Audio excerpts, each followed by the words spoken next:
And that it's a small crowd, probably don't need microphones for in here, but we are also broadcasting for our YouTube folks, some of the folks that aren't able to be in here tonight.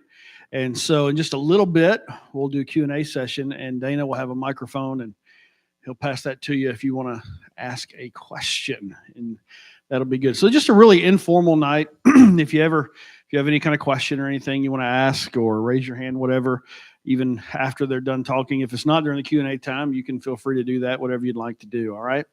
But we're going to jump right into this. We have a couple of church planners here that we're glad to have with us here at our church. And the first one, I'll let Evan come on up and talk a little bit about his ministry there in Massachusetts. And does anybody struggle saying that word, Massachusetts? When I was a kid, I always struggled with that one. Always wanted to call it Massachusetts. So anyway, come on up, Evan, if you don't mind. All right, y'all give Evan a hand, okay?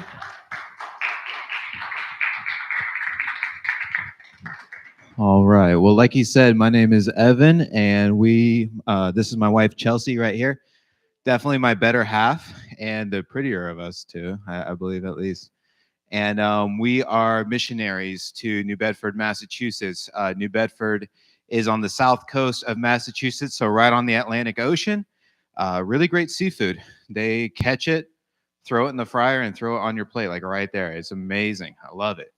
But we've been there for about 2 years now, and we actually have 2 kids, a 3-year-old and a 1-year-old, both boys. So that's how you guys can be praying for us right now. So I don't know, like, if you wanted to go ahead and we had a video. Do we want to go ahead and do that right now? You guys go ahead and watch this video. It's going to explain a little bit about what we're doing up in Massachusetts, and then I'll tell you a little bit more about us, and then I think we'll do the Q&A after our other church planners come up. Or yeah, awesome.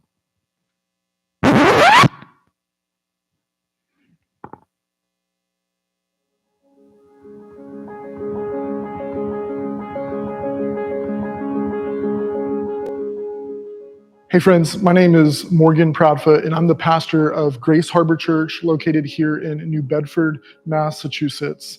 Our city is a city of about 150,000 people. 85% of those people live at or below the poverty line. In 2018, my family and I, my wife Jess, and our 4 kids moved here to start a new church. Our heart for this type of region, for this type of people group, really is connected to my own story, my own background. I grew up in inner city of Seattle, on the streets, kind of hustling at a very young age. My dad was in prison most of my life, a good portion of that. And so my heart for forgotten places, forgotten people, the least, the last, and the lost really is a burden that is rooted to my own story and my own history. And in our city, New Bedford, not everybody, but the vast majority would come from these types of homes. And this is the homes that the people, the community, the neighborhood that so often is overlooked, the marginalized. And so our heart is to serve in a place where we would never run out of gospel opportunity. So for the past 3 years, we have been primarily preaching, living, modeling the gospel of Jesus Christ. We have seen people make professions of faith. We've seen, by God's grace, people get baptized. We're seeing people follow Jesus in obedience, which is really some of the most radical things that we're seeing, where people have put sin to death, coming out of their trauma and responding in ways that only the gospel can get glory for. Only the gospel can truly bring life to dead people. One of our big hearts and the reasons we moved here is because New Bedford, Fall River, the region of this part of our state, is really forgotten. And so, one of the things that we recognized early on is that churches were not being planted in neighborhoods like this. And so our heart and our vision really comes from this place where we believe that the gospel is for everybody.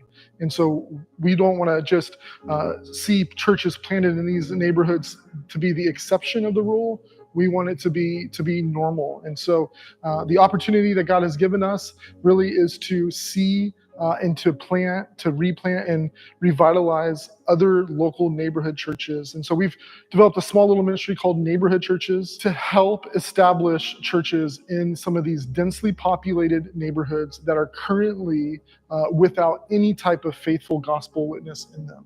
And so Neighborhood Churches is a ministry of our church, of Grace Harbor Church, that helps identify and recruit men and women to come and serve in these forgotten places. A few of the things that we're praying for, that we're excited about, that we're by faith asking the Lord for. One is more churches. We feel the barrenness here in a particular way, and so we're praying that God would establish 30 neighborhood churches in our city of New Bedford. We're praying that God would establish 20 neighborhood churches in the city next to us, Fall River. We're praying and asking that God would send men and women and families who want to give their life to forgotten places. Secondly, we're praying that for a generational type of ministry. Our vision and our dream is that we don't want to just plant churches that are here 5, 10, 15 years. We want to see churches established for generations to come by God's grace. Thank you guys so much for your time, praying for you as you pray for us.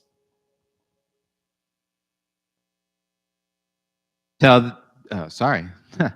As you can tell, that guy is not me. He has both of his eyebrows. I do not. But that is our pastor, Morgan Proudfoot. And when we heard about Grace Harbor Church in New Bedford, Massachusetts, and when I heard about the opportunity to be serving alongside them and the ministry of neighborhood churches, I was instantly sold for a couple of different reasons. Number one, I knew we were always going to be in church planting, wherever that was going to take us. The reason I know that is because when I was in my undergrad years, I actually had the opportunity to go to a church planting internship in Las Vegas, Nevada. And it was an amazing experience. I remember hearing about the opportunity, calling my mom on the phone and being like, "Hey, Mom, can I go to Vegas for the summer?" And she said, "What?"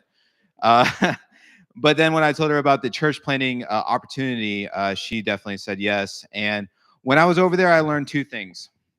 First thing we learned when we got on the ground was Las Vegas, Nevada, Sin City, but everywhere you go is Sin City. Everywhere you go, every city you go needs a savior. And there are people who are broken and who need their lives changed by the gospel. And then the second thing that I learned was wherever I go in my life, be in a place where you would have the absolute most opportunity to spread the gospel, whatever that meant, whether that meant at the time I would lived in Brandon, Florida, so way, way, way down south, whether that mean at Brandon, Florida, in North Carolina, California, New Bedford, here in Bloomington, Indiana, wherever you are at, be in the place where you can reach the most people with the gospel. And I truly believe that, and I took that to heart. So after hearing about New Bedford, Massachusetts, and after actually before then, I was back in undergrad, and I was really wrestling with this idea of I want to be in church planting ministry. And not only that, but I want to be in a place that is difficult, that doesn't have the most densely populated of Christians in the area. I want to be in a place that is hard to serve. So I did what all college students do at the time. I Googled, where in America do you need the gospel right now? And out of the top 5 answers, 2 of them were in Massachusetts. And what I learned through that Google search and through investigating a little bit more is that all 6 states of New England are actually classified as UPGs. Now, what does that mean? The North American Mission Board classifies all 6 states as unreached people groups. What that means is that all 6 states of New England, including New Bedford, Massachusetts, 98% of the people living there are not believers. And what that told me, which first of all, that astounded me, but then secondly, by ratio, by population, what that means is you would have a better chance of having a gospel conversation with somebody in India than you would in some place in the United States. And that boggled my mind. And that's the stuff that kept me up late at night. And finally, I just had a moment where I said, God, if you would send me to New England, please let me know. And that was 6 years ago. And we have every step of the way have just trusted in God to get us to New England and eventually getting to New Bedford. The reason for New Bedford specifically, though, is just that. Whenever you think of church planting, and especially as we were going through our process working with the North American Mission Board, which we love them, they've been so good and so kind to us.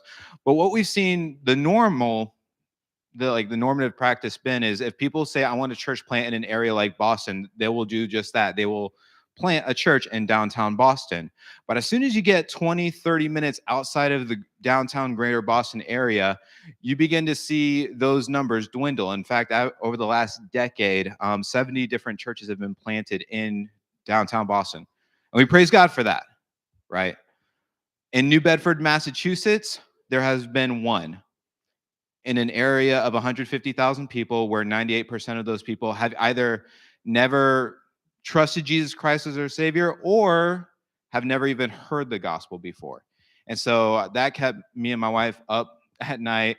We asked God to send us to an area where we'd have the most opportunity. And kind of like Morgan was saying, the reason for New Bedford, it was just a forgotten place. It's a place of 150,000. Like I said, 85% of those people live below the poverty line.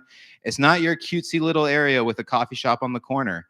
It's not. It's characterized by poverty, drugs, abuse, gangs, violence, the works. And that's not really attractive. But those people need the gospel as well, right? And so we felt burdened for that. It was totally out of our norm. I'm a Florida boy. She's from Alabama. We're Southerners, and God was calling us to New Bedford, Massachusetts. But what we knew in our hearts was that we wanted to be in the place where we would have the most opportunity to give the gospel.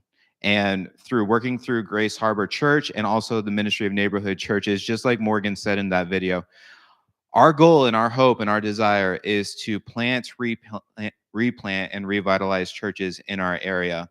The beautiful thing about that is whenever the church was planted 3 years ago, we were given a building. Now, this building was given to us, and the priest who owned it was a cathedral, and he said, "You guys can have it." What we didn't realize is that building was scheduled to be demoed, and it was condemned, and it was ready to be torn down. And by God's grace, through partnerships with other churches all over the country, what ended up happening is we got that building up to code, ready to go for Easter Sunday of 2020. And you guys probably know what happened. COVID hit. No good. But what did happen was COVID was actually the greatest thing that happened for us, because as soon as we got the green light to open our doors, we did. And no other church in our area did. There's not a lot of evangelical churches in our area, but there's Jehovah's Witnesses, there are Mormons, there are a lot of Catholic churches in our area, but they would not open their doors. So people just came to our church just because they wanted to meet somewhere. And we got to share the gospel with people from all kinds of different backgrounds. We've been able to see people get saved, baptized, and we're planning to do that for the next, well, all of our lives. And like Morgan said, generationally, we want to see this thing happen for generations to come. We were actually given another building in our area because somebody heard about what God was doing in our lives and said, "I want you to do the same thing here." In the city right next door to us, it's called Fall River. But what it takes is a couple of different things. Number one, it just takes prayer. We realize that we can't do anything without God. He's the one that makes things happen. But then number two, like, we also need partner churches to see what's going on up here in New Bedford, and to say, hey, maybe I want to come alongside that and help that, whatever that means, either through prayer, coming up on mission trips. We are all missionaries. So what that means is that we are support funded, and by people like you guys, because of our city and because the people live in poverty, nobody's able to afford a staff. We have a staff of 5 people, and we're all 100% support funded missionaries. But not only that, but we also rely on mission teams to come up and to help us reach our neighborhoods, reach our schools, help out with building projects, things like that. So we rely on your prayers. We ask that people would consider partnering with us and coming up in mission teams. And then, like I said, also just financially, my wife and I, we love where we're at, and we are convinced that God has us there for a reason. And so far, He's been able to meet our needs, and we're just asking people to consider being a part of that as well. So thank you guys for having us. It is definitely a joy to know Jeremy and to be over here. And then we'll do Q&A after. All right, awesome. Thank you.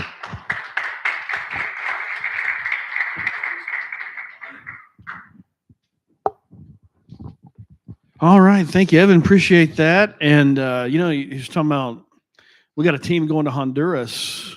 When are you guys leaving again? In 2 weeks? The 6th of October. And you think about Honduras, like, that's a place that needs the gospel. Very crime-ridden country. But then you think about, what was the percentage again? That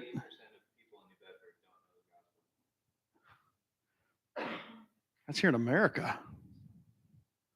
Holy cow. Like, talk about a place we should take a mission trip and go help out somebody, right? I mean, man, and that's, you're not getting passports and flying all over the world. I mean, it's mission field right there. So thank you so much, man. We'll get some Q&A in just a minute. And just to let you guys know, and the folks watching on YouTube as well, we have these cards available on the back table, and these are our commitment cards. We do these every year. And this year it changed up just a little bit. We have really 5 different commitments, this being this commitment month.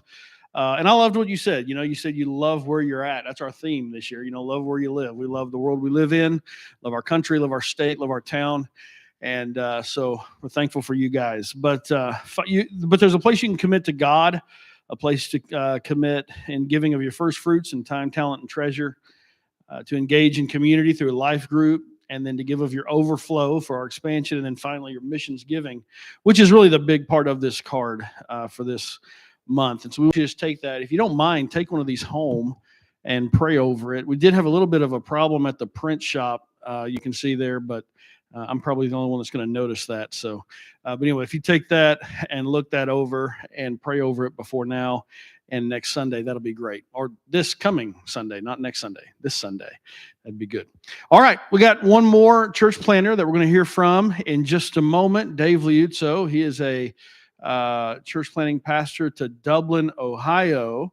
And it's funny, we have really the gamut here of towns. Now that I heard you talk, a very poverty-stricken town. And over here, Dave is dealing with the direct opposite of that, very wealthy, affluent town. And you know that both of those types of communities can be very difficult to reach, right? And so before David comes, we will show his video first. And then Dave will come on up in just a second. All right?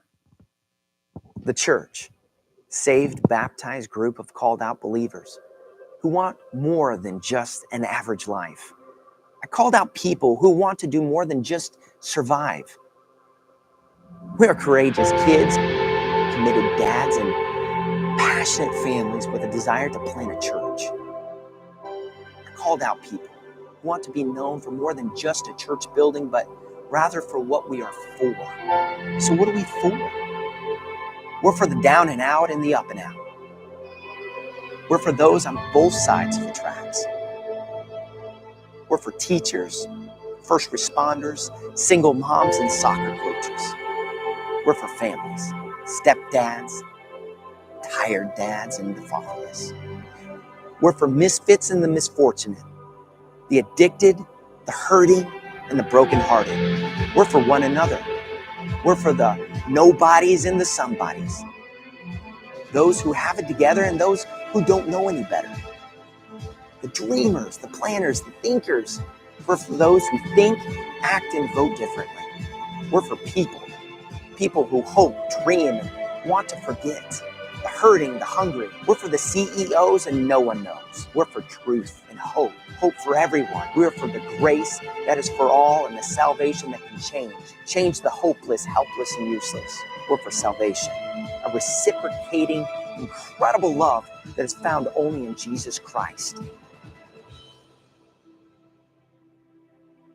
We are for loving where we live and knowing our neighbors, block parties, backyard fire pits, for listening to one another. We're for face-to-face and real togetherness. We're for extending a hand, swinging a hammer, and being there when called upon.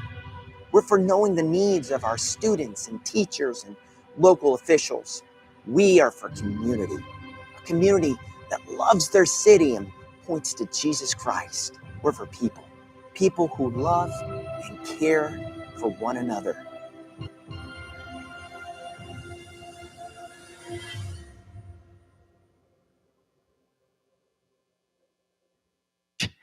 And we're excited about being here. I say we are. It's just me and my wife. And my kids weren't able to come. My son's in Bible college. He just started at Pensacola Christian College.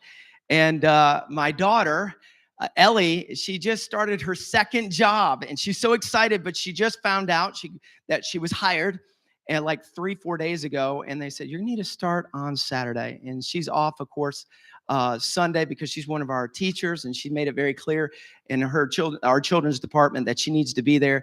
And so I wish they could be here, but man, it's exciting to talk about what God has done in the Dublin community. Let me tell you a little bit about my background. For 7 years, I was a youth pastor in Tennessee. Loved Tennessee. And then God transplanted us over into Columbus, Ohio. I was the executive pastor in Over Family Ministries for 14 years at this church, Fellowship Baptist Church in Columbus. I loved it.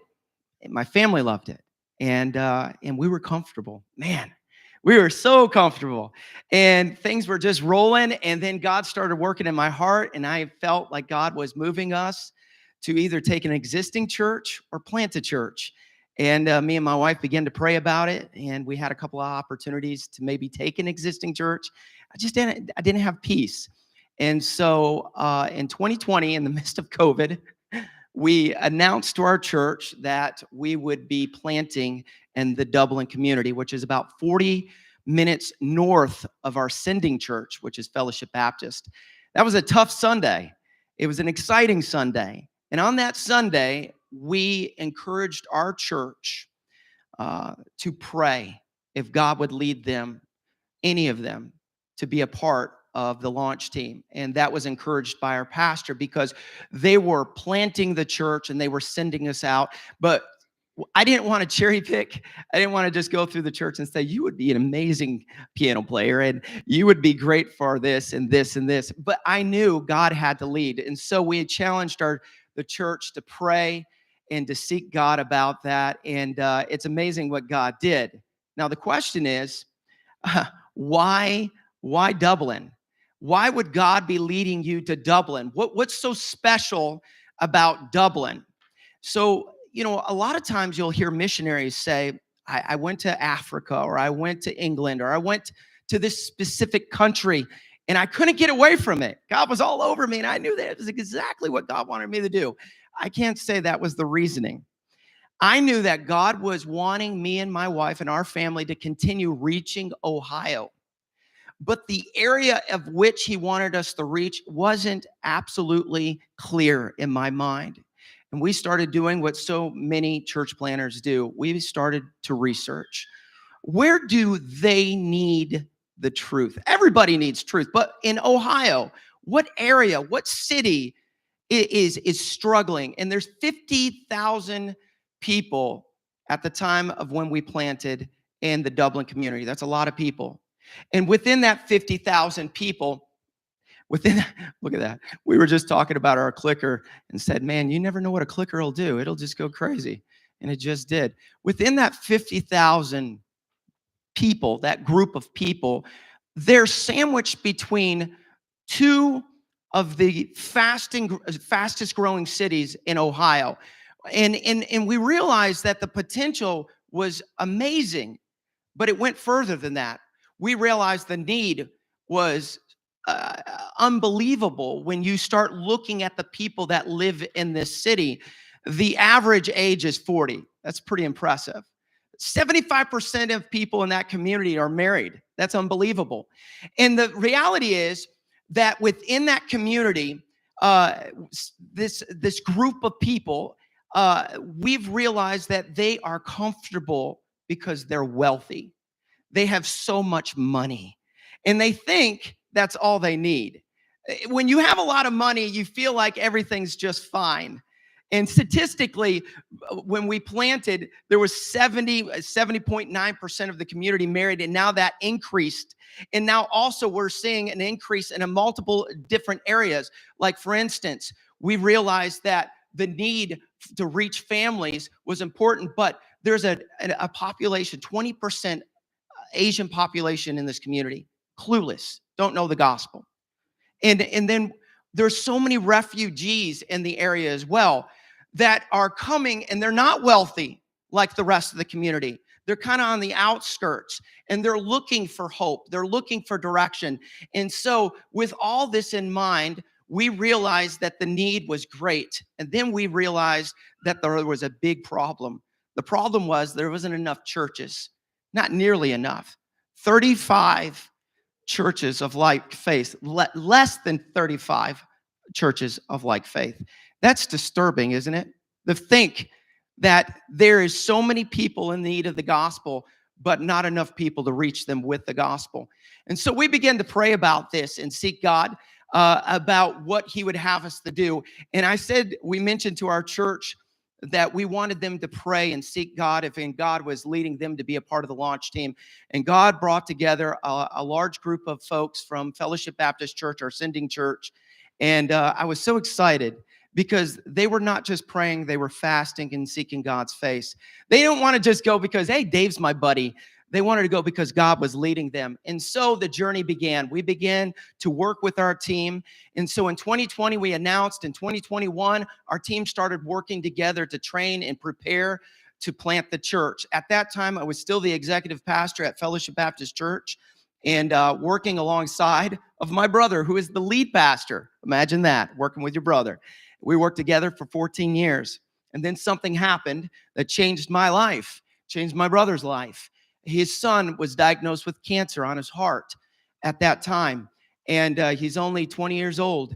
and it's wrapped around his arteries, and it just took us all by surprise. So my brother had to step back, and so the board of the church asked if I would step up as the executive pastor and fill in for Pastor Tony.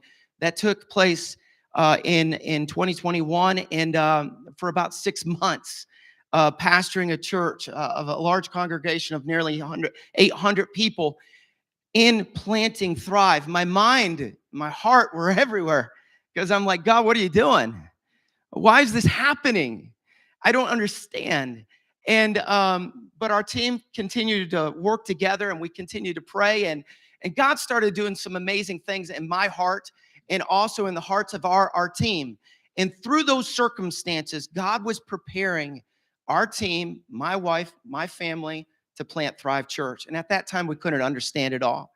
And so my nephew, he's still fighting, and they're finding out some really encouraging things through the Cleveland Clinic. And they may be able to go in and do some surgery and remove that cancer, but he's got a long journey. But in 2021, in the midst of all that chaos, God was preparing my brother for something big, my team, myself, my family. And then we knew that God was transitioning us to take the next step. And so our team in 2022 planted together with God's help Thrive Church, in the location, of course, in Dublin. But it was unique because we didn't know where to go. My brother steps back into his position of the pastor. He says, we're ready for you to transition. Let's move forward. Your team's ready. Let's do this. And so I'm like, yes, let's do this. But we had nowhere to go. I mean, nowhere. And so I'm like, God, what are you doing? We're ready to go. We're financially sound to a degree to actually move forward. Our team is ready. Tony's in place. You're working in Logan's life, which is my nephew with cancer. What do you want us to do? So I was in Dublin, and this is just a unique situation. So I just want to tell you because it's so cool. And me and my brother, just 2 days prior to this, I was in his office, and I said, man, I know we're shifting gears. You're back in your position as the lead pastor. We're ready to go. But Tony, I've been looking. I can't find anywhere for us to start. People like, go to a school. Everybody has their opinion. Go to a school. Do it in the school. But it was 2020, just closed. I mean, COVID was still fresh. You see what I'm saying? And schools were not going to allow you in their facility. It was still sensitive. So I saw this building, and I've seen it 1,000 times. Didn't pay attention to the fact that it's a library. And I go into the library, and I asked the lady, I said, by any chance, do you have meeting rooms? And she said, yes, we have meeting rooms. She was so perky. And I said, really? Do you allow people to use those meeting rooms for nonprofit, religious reasons, and like churches? And she said, yes, we don't mind at all. They've changed the rules on that. So she said, let me show you. So she takes me to the lower floor. You can see at the very bottom there. And she said, let me show you these rooms here. She said, this room right here is big enough. You can have your service in here. And this room right here next to it, you can have your children's ministry. And this room over here, you can have your nursery. And I said, well, how much does it cost? She says, it's free. It's free. I said, are you serious? She said, yes. And she said, we provide all the tables, the chairs, the tech, the cleaning, the security. We even have reserved parking just for anybody that's going to the library. I said, you got to be kidding. And she said, no. I said, are you open on Sunday for use of these rooms? She goes, no, but in 3 weeks or so, it will be for the first time. And she said, and it's a first come, first served. So let me let you know when it opens up and you can book it. And I'm like, are you kidding? Is this really happening right now? Is this? Yes, it was all God, right? So we went ahead and we booked those rooms, and we, outside of one room we missed, the Girl Scouts got it. We've been there for a year and a half every single Sunday since those rooms opened up, and we're booked until the end of this year. Is that amazing? Is that cool? Come on now. Y'all know it's cool. And so God just worked that out. And I thought that was pretty cool. I don't want to take a whole lot of time, but services began, and God started working, and people started coming, and it was just so cool. And we're like, all right, we need more people than just the launch team. And so we prayed, and we were fasting, and we started working in the community. And it was cool to see our worship team come together and our children's ministry come together, and the just different aspects of the service. And it was was exciting, but God was working heavy and hard on our hearts about our community and the need in the community. And so we began to be very intentional about our outreach in the community, because we knew there was refugees and we knew there was potential to reach those that weren't focused on their finances and their money, and they were tenderhearted and just wanted help. Now, don't get me wrong. All of them need the Lord. We want to work with the rich and the poor. And so we began to develop things like Magic Camp. This is Magic Camp. And we'd have it in the library, and kids would come up and register for that. We had the Adventurers Club, and we had different things like our community outreach, where we'd go into the city and put door hangers out. And we started working in the community pretty seriously. We would work with the schools. We gifted so many different teachers with different, just special, unique things from our church to let them know that we love them. We were in 12 different schools, and we were just able to love on them. And we begin to realize, all right, we're getting the word out, we're giving the truth, but nothing's happening. And then suddenly, through prayer and just kept on focusing, God started working. We'd go to the local businesses and give them gifts from our church, door to door. We were in the parades, and we were just doing as many unique things as we possibly could to give the gospel and get in that community. And God started working in such a special way. And then things started changing in a good way, in a positive way, through these different events. We saw a family from Ukraine that left Ukraine because of the war start coming to our church because of one of our events, and they're coming regularly. And then we saw a couple that came, and my daughter said, when we were doing door to door, we went to 8,000 different doors. And my daughter says, she was so encouraging. She said, Dad, you know, this is a waste of time. Nobody comes to church because of door hangers. Nobody does it. I said, thank you, baby. But we're going to keep on doing it. And then I was in church Sunday. She's a blessing. And these two ladies walk in, and I said, how'd you hear about our church? And she said, I got a door hanger. I said, you're kidding me.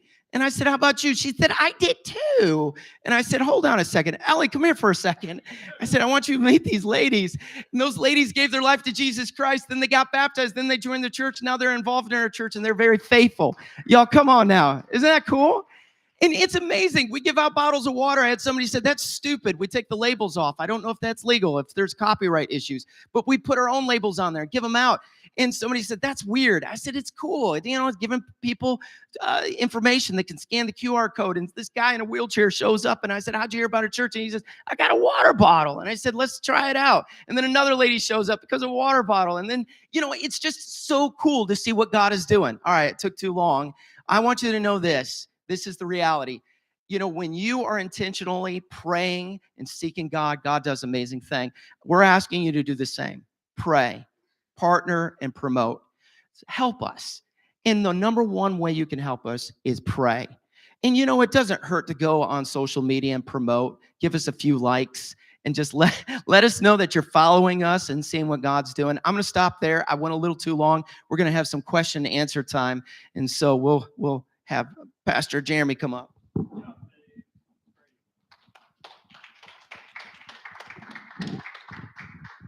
All right, Evan and Dave, you guys both want to come on up for a second, and we'll let everybody take a second or two here and think about if you have a question about their ministry or whatever they have going on there at their place of service. And we'll make sure we get their mics turned on over here too as well. That'll be great. But that's pretty exciting. You know, I would have done that with my daughter. I know you would. Yeah. Those of you that don't know, if I can just tell you really quick, I didn't realize until about an hour and a half ago. I knew me and Dave had history. I didn't realize how much history we had until it all started being rehashed. Yeah. We got a lot. Yeah. Poor Evan, you know, actually you're the lucky one.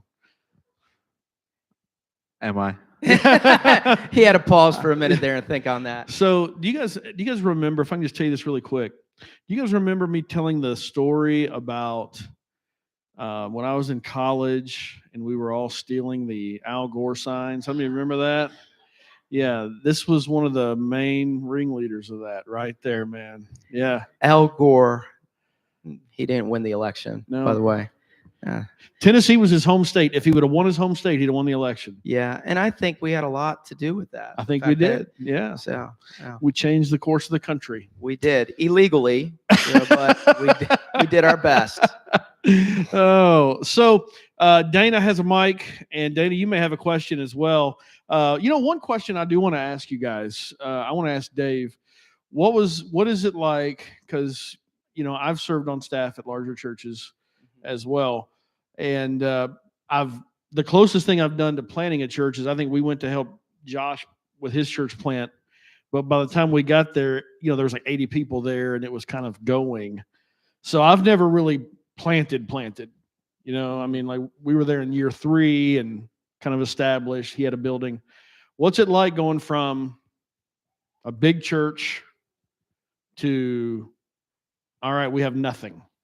Yeah, that's a great question. I'll tell you, the biggest struggle we had is big church mentality, and you can't have that when you plant a church. Like everything, we were trying to act like we were our sending church. So our children's ministry and all the different outreaches, we were trying. Obviously, we want to go above and beyond and do our best to make sure it's sharp and appropriate, especially in Dublin. But it was burning us out because we were trying to be what we weren't, and that is a big church. And so that was the most difficult part, is realizing, okay, you don't have enough teenagers to have a youth group, so it's okay not to. Let them go to your home church, your sending church. It's okay if we don't have life groups in the beginning. It's all right. And that was hard for me to accept because I felt like I wasn't doing my job as a pastor. We're supposed to have A, B, C, and D, and I didn't have A, B, C, and D. But that's okay. And that was my toughest. Outside of that, I don't think it was as much of a struggle going from a large congregation to a small congregation. As odd as that may sound, I thought it would be. But I think God just prepared me in a unique way to help me get past that. So I'm glad he did. I'm glad we got guys like you here. And of course, we heard last week a guy, one of our Indiana church planters, he's moving out of one building and into a car dealership.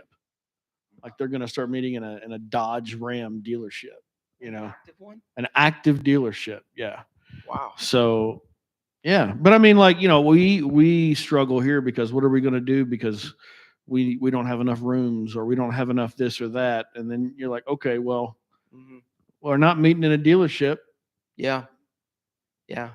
It's really cool to hear what God is doing in this church, and the plans, what God's going to be, the way God's shifting gears with y'all. It's really exciting. Yeah. But it's not a dealership. You're right. Y'all have you're blessed. Yeah. We talked because, someone recently said to me, because we talked about we're going to take this room and divide it up into several rooms. And someone said to me, well, that's just not going to be enough rooms, though.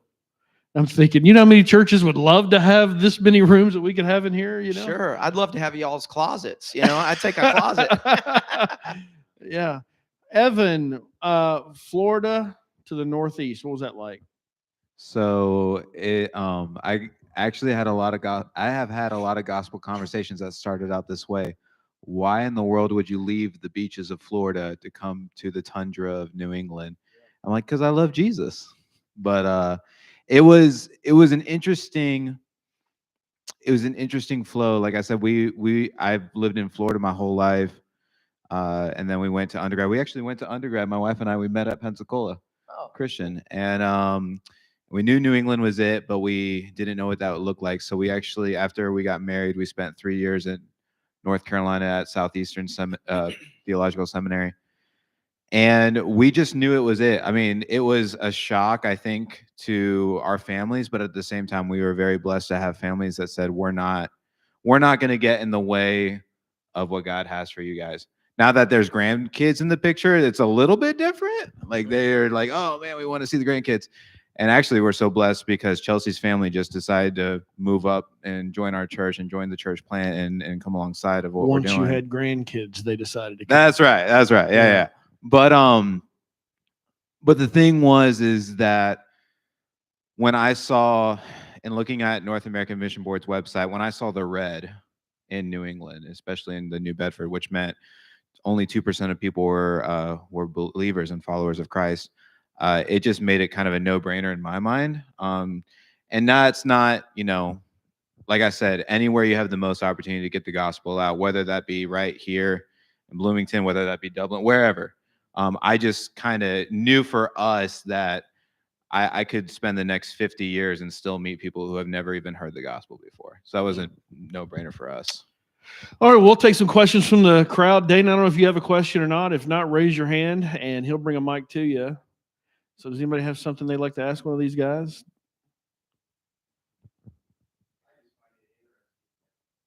Number 8 there. Massachusetts, that where it all started, Puritans and such, and now it's, godless, Right. might say. And one of the interesting things about our city in particular, New Bedford, it actually at one point was the richest port in the entire world. In fact, Into the Heart of the Sea, Moby Dick, those books were written based on the location of New Bedford, Mass, where people were coming over, these $1 million homes were being built, churches were everywhere. And if you go down our street, the street that our church is on is County Street, you'll see 6, 7, 8 church buildings within a couple block radius. The problem is right now, especially because of COVID, but also because it's such a post-Christian, especially post-Catholic culture, all those buildings are boarded up. And so what we're hoping to do, and what we've been doing through our ministry, neighborhood churches, and through partnerships is, what if we planted churches in these buildings? And I wish I could give you a building because we have a surplus of buildings, but they're all empty because they're all empty right now and not being used. And it just, like, we would love to say, yeah, we are going to plant a church tomorrow in Fall River. We've been given a building, but we need a team now who love the Lord and who are committed to making disciples. Are you kidding around, or do you really have a building in that town? It was given to us. So wow. What ended up happening was the priest of this church, they ended up having to close their doors because of just the post-Christian culture. And also it was primarily a Portuguese speaking church. It was really weird. New Bedford, Fall River is the most densely populated Portuguese culture outside of Portugal and Brazil. And it's because of the port that was right there and the people working in the whaling industry. But anyways, Portuguese speaking church, once the neighborhood diversified, the church did not. So they ended up with COVID and everything else, they had to close their doors.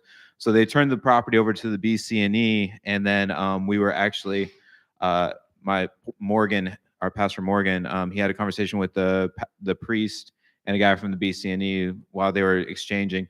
And the guy said, I heard about what you did over in New Bedford. Could you do the same thing in Fall River? Oh, wow. And we said, we would love to.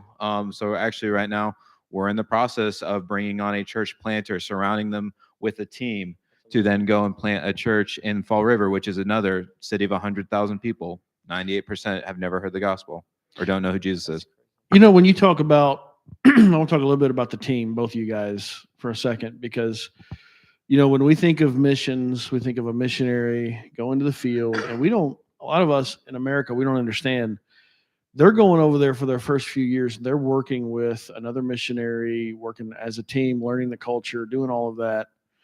But a lot of times when a guy's going to plant a church in America, the American mindset is, why do you need a team? Can you not just go plant a church?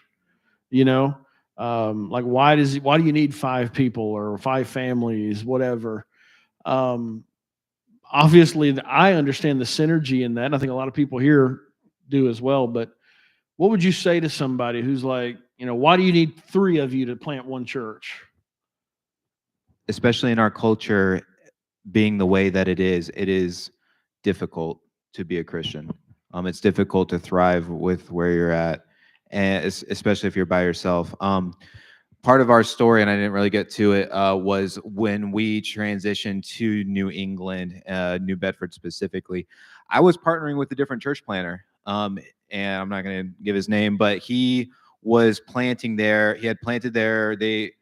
His wife and him, we unfortunately, this is the verbiage we use, he parachuted in, and he was there, and 8 years later, he burned out.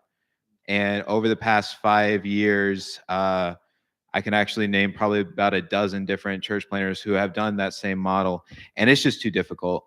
We've just learned by experience, especially in our area with especially because of the area in which we live being defined by gang violence and drugs and oppression and poverty. It's just too difficult to stand alone. And so what we have found is that being a part of a healthy team that is committed to making disciples, what we found is that has become our family. So in thinking through, my family's back in North Carolina, it's like, well, yes, but the people that I rely on every day are in New Bedford, and because it's just too hard.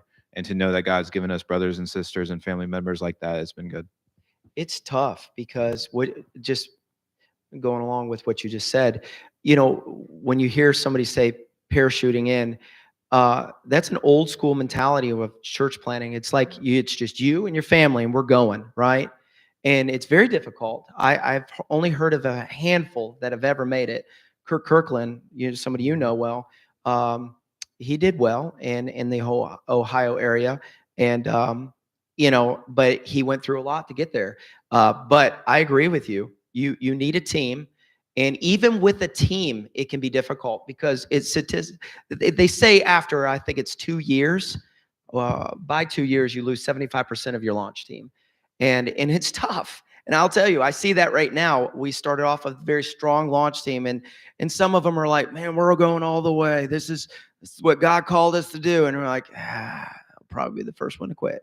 I hate to say that, but the reality is they get zealous, but then it sets in that, hey, this we only have 65 versus 755, and we're not doing A, B, and C with the kids, and they start missing their home church, and so people start drifting, and then they start quitting, and it happens. But they are key to plant, whether they stay or go. You need them, and so I'm so grateful for our launch team, and I'm complete agreement with you on that. Anybody else got something you want to ask these guys? Okay, Dana, let's take a mic over here to Tony, if you don't mind. Well, the people at home need it, though. They can't hear you. So.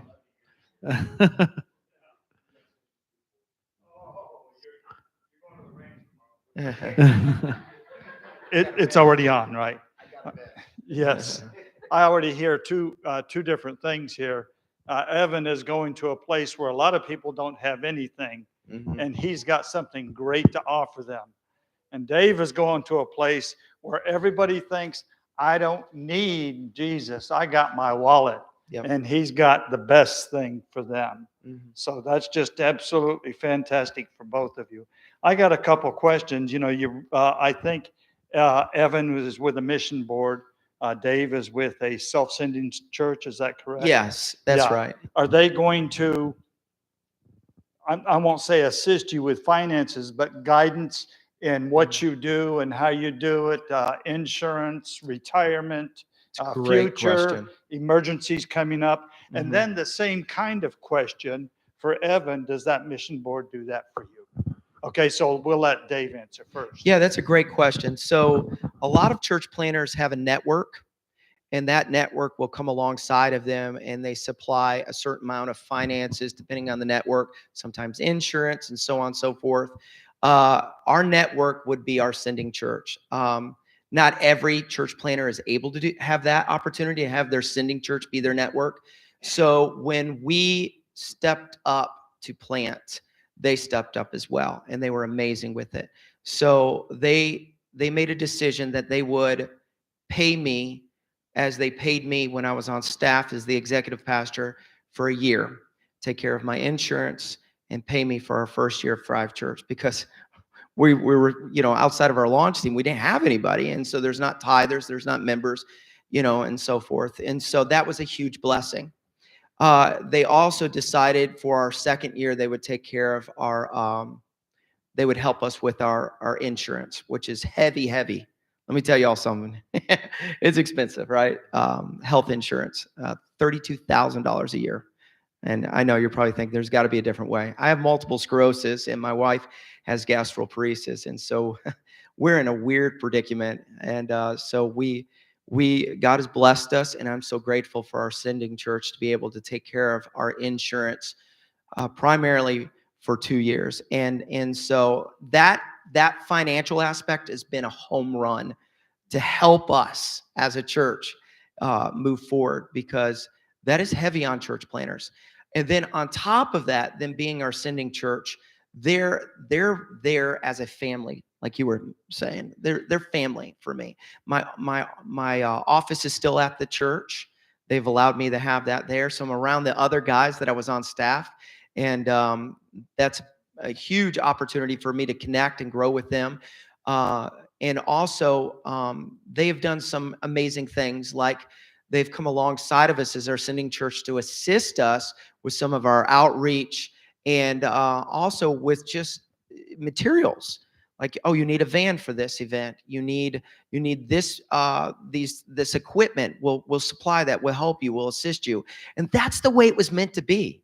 You know, we don't see that too often. If you're going to plant a church, it's cute to say a church is going to come along and plant a church and we're going to send a team out. It goes further than that. You're in it with them. You're the sending church. You're in it for the long run. You want to see that church do well. And so that requires you to follow through. And so I'm so grateful. And it doesn't hurt to have your brother as the lead pastor of the sending church. Mom wouldn't be happy with Tony if he wasn't doing some things, you know. I'm kidding, but you know what I'm saying, kind of. No, you're not. You're being serious. Yeah, maybe. Go ahead, Evan. Yeah, so our situation is kind of both and, because we're in a weird situation.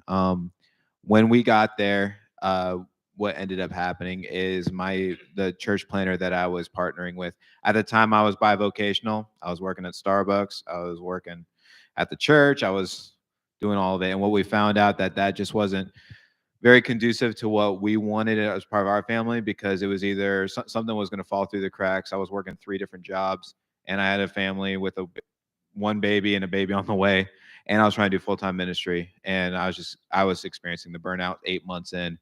But 8 months in, our church planner actually ended up leaving, and at the time, I didn't feel called or led to plant.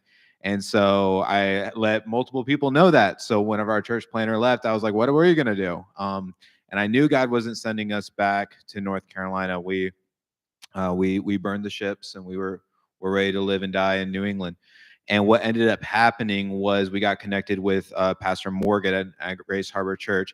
And at the time, we were being given resources from our sending church in North Carolina. They were financially supporting us, not 100%, but they said that we're going to give you X amount for two years.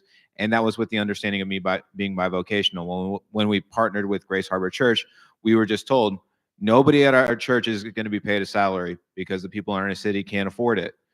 So everyone who works at Grace Harbor Church, everyone who's on staff, is a fully supported missionary. And then our ministry of neighborhood churches, that is supported through a network of churches. Nobody on staff sees that money. It all goes to planting, replanting, and revitalizing churches.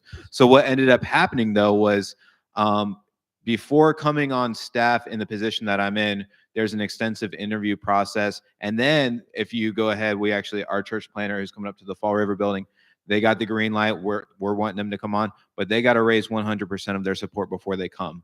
That's kind of the deal with that. And what ends up happening is once you get about 80%, you come on up, and then just kind of that motivation of, oh, hey, they're actually going, leads people to fill out the last 20%. We didn't start with that. We started at 0, and my first day actually working at the church plant was this last December, and I was at 0. So we've been trying to raise our own support for our family. And what ended up happening was through the network of partner churches, through neighborhood churches, and through the support of the North American Mission Board, we were able to receive at least half of our funds, just because we were in a unique situation, and because our pastor used to be a telemarketer, and he knows how to sell things. And he's like, we need to have these people here in New England, so we need to get them money. So we were able to see money come from all over the place. It came from God. Yeah. You know, God was the one supplying our needs. But just through the givings of through NAM, and then through our partner churches, we were able to, in fact, Morgan sat across the couch from me and said, you will never, my worry was, I got to go back and work for Starbucks or for wherever, Home Depot, Walmart, wherever, because we need to buy diapers, and we need to pay rent, and we need to have food. And he said, you'll never go without that. if you trust the Lord, that He has you where you're supposed to be, we will make sure that that happens. Now we're still raising our own support. We're actually right around the 50% mark, and we're looking to fill that out because just to alleviate the money that's being given to us so that that money can go and plant churches. But while it's there right now, it's being used to help us plant churches. So it's being used for that. But we're wanting to get to 100% so that we can see that money go to other places. If it wasn't for churches of like faith that come alongside church planners, outside of their network, outside of NAM, outside of Fellowship Baptist Church, it would be very difficult for us to make it. We're blessed with people that are tithing within the church, but a lot of them are new Christians. And even the ones that are not new Christians, they're not taking that step of faith. And so to help alleviate that and having outside givers, supporters is crucial. And so, when we shifted gears in Fellowship Baptist Church, stop paying me, that gave the responsibility to Thrive Church to step up. You guys need to be tithing. You need to give of your time, your talent, and your treasures. And they did. But they're still young, and it's a small church, and we got a long way to go. So having churches come alongside as we raise support has been such a blessing to alleviate that missing, that void of finances that is not being sustained by our church. Overwhelming theme when it comes to missions and really any kind of church work is it takes money. Man. Money. It takes money. All right. Yeah. One more thing. Both of you have indicated it seems like you have a pretty good group that's helping you there, and you're 3 families. And people say, why do you need 3 or why do you need 5 or 10, whatever it is. I've known missionaries that have gone to the field and they went by themselves. Husband and wife cannot depend on each other because his problems are her problems and her problems are his problem continually. But if you're ministering to the people there and you have somebody beside you ministering to you, fantastic. Yeah. Yeah. Good point, Tony. All right. Anybody else want to ask a question or two before we wrap things up tonight? Not all at once. Debbie's not talking. I know. I'm kind of surprised. I am that, too. really. Yeah. Is she not feeling well? Should we call a doctor? Somebody check her temperature. Going once, going twice. A couple mission team families over here. You guys got anything you want to ask? Steve, Bev, Dave, Margaret, anything? Are you awake? Well, I'll tell you what, let's have a word of prayer and we'll close it. Let's give these guys a hand for helping us out tonight and sharing with us. And they'll get an opportunity too. Now, Dave here, the first one, he'll be preaching at 9:15 on Sunday. And Evan at 9:15 will be upstairs doing a program with the kids. And then they'll flip. And so at 11 o'clock, Evan will be down here speaking in the 11 o'clock service. And Dave will go upstairs and speak to the kids at 11 o'clock. And both of them, really interesting, both of them are really good with kids. We didn't plan it that way, but it just kind of worked out. Dave, I know he was an executive family pastor, but man, kids love this guy. And then, of course, we know Evan works extensively with children's ministry up there. And so the Lord just kind of worked that out for us this year. So, yeah, that's really exciting. But we'll have a word of prayer and we'll close out. I'm going to ask if you would, please, if you don't mind taking that mic over to Dave, I'm going to have Dave close us in prayer. If he would there, Mr. Plummer, that'd be great. And let's pray over these guys. Don't forget, tomorrow morning, those of you watching online and here in the worship center, we'll have a men's breakfast right in here in the auditorium. I think we're doing that in here tomorrow at 8 a.m. And then all the now the bulletins all say it starts at 1, but I think noon, really, right? Yeah, so noon and then be somewhere at 1. So be here tomorrow if you're going to the ladies' activity. Are you meeting here first, Ms. Bev? Meeting here at noon tomorrow, and then the men will meet here at noon and then be there at 1. And then I don't know, Eric, what time are the teens meeting here? Do you remember? You should. All right. So they're leaving at 1. All right. So if you're coming, you drop your teens off here and they can hang out with Eric. He'll probably be here much earlier than that anyway. So, all right. David, would you close us in prayer tonight, sir? Dear Heavenly Father, we come to you and give you thanks for this evening. We thank you for these two that have come representing their ministries. And the Lord, if it be upon anyone's heart here, we just pray, Lord, that they can gain the support and backing of our church of members. And Father, we know that you're in charge, and we turn that over to you and allow you to be the guide and the one that needs to be that and take care. We pray for the rest of the weekend, Father. Be with each activity that's going on. Everybody have a safe, pleasant time. We look to you for your direction and guidance. Be with us as we head home this evening. Might we all have a safe trip. We just pray this all in your son's holy name. In Jesus' name, amen. Amen. All right. So I'm going to let you guys hang out over here by the door so people can shake your hand on the way out if you guys don't mind coming on over here. And we'll see y'all tomorrow. God bless.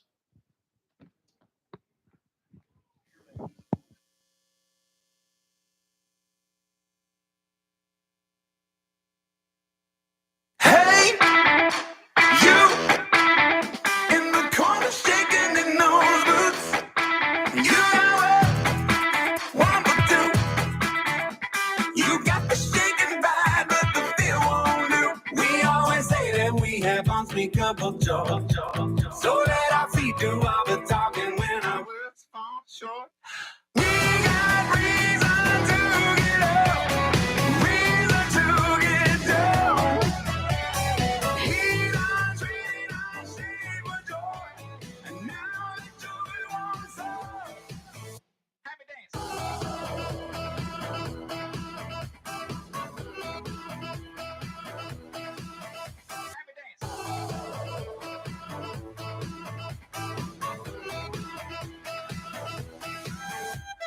Hey, yeah, you in the back of the room with those concrete shoes. It's okay to cut loose. It ain't about how you move, but what moves you. We're so consumed with what we think we're supposed to be that we stop living like we know that we are free. We got reason to get up, reason to get down. He's on treating us with joy, and now the joy wants us. Happy dance.